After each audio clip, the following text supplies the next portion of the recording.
Sekarang bisa kita lihat banyak komponen indah yang digunakan. Ada dioda, elko, resistor, transistor, trafo, zener, optocoupler, dan tentunya adalah kapasitor non-polar. Agar mudah kita pahami, semuanya sudah kita rancang dengan menggunakan Proteus. Sekarang bisa kita lihat seluruh komponen elektronik yang sudah terhubung.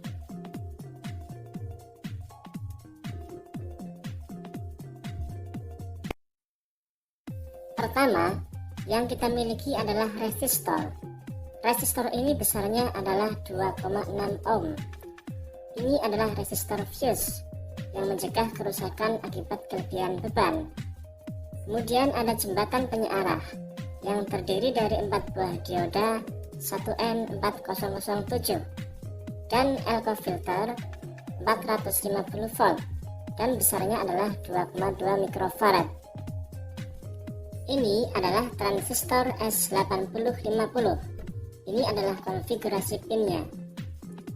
Dan ini adalah transistor 13001. Ini adalah konfigurasi pinnya.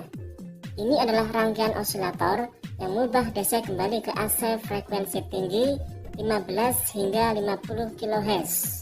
Ini adalah dioda, tetapi ini adalah dioda berkecepatan tinggi 1N4148 dan sebuah kapasitor 50 volt 22 mikrofarad.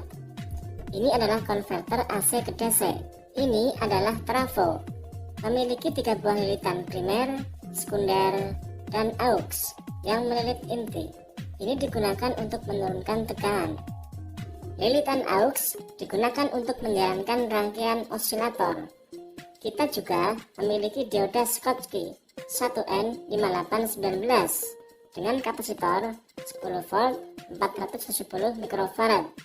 Juga ada rangkaian umpan balik yang terdiri dari optocoupler PC817 dan dioda Zener 4,2 volt. Ini adalah optocoupler. Ini digunakan untuk transmisi sinyal tanpa kontak.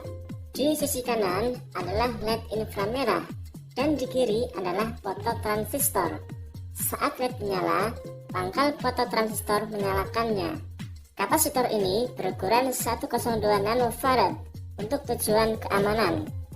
Ini terhubung antara arda primer dan sekunder untuk menghentikan interferensi elektromagnetik. Sekarang, mari kita hidupkan dan lihat aksinya. Kabel hijau membawa tegangan positif dan kabel biru membawa tegangan negatif atau ground. Kita memiliki input AC 220 volt 50-60 Hz. Ini adalah jembatan penyearah. Ini mengubah AC menjadi DC yang berfluktuasi. Seperti yang dapat kita lihat, filter DC yang berfluktuasi ini dari kapasitor dan hampir menjadi DC murni. Sekarang, arus ini melewati resistor 2 mega ohm dan menyalakan basis T1.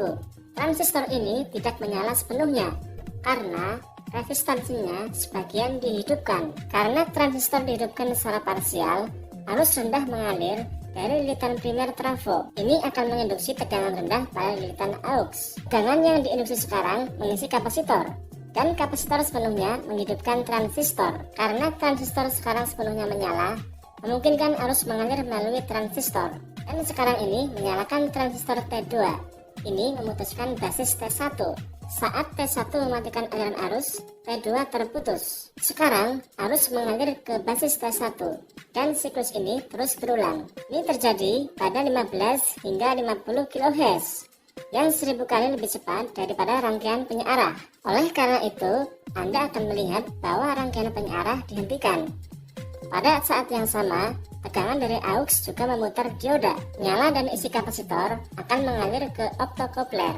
Dioda dan kapasitor ini mengubah AC dari aux ke DC untuk optocoupler. Arus juga diinduksi pada lilitan sekunder. Ini diubah menjadi DC oleh dioda Schottky dan kapasitor filter. Tapi bagaimana jika tegangan lebih dari 5 volt? Oleh karena itu, kita memiliki sirkuit umpan balik. Saat tegangan mencapai 4,2 volt, dioda Zener menyala, memungkinkan arus mengalir ke optocoupler.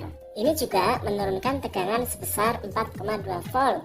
sehingga LED optocoupler tidak menyala. LED membutuhkan 0,2 volt untuk menyala. Jika tegangan mencapai lebih dari 5 volt, ini menyalakan LED optocoupler. Lampu LED menyalakan fototransistor dari optocoupler yang memungkinkan arus mengalir ke transistor T2. Ini menyalakan transistor T2. Arus pertama dan penghentian pada iritan primer. Juga tegangan sekunder trafo turun di bawah 5 volt.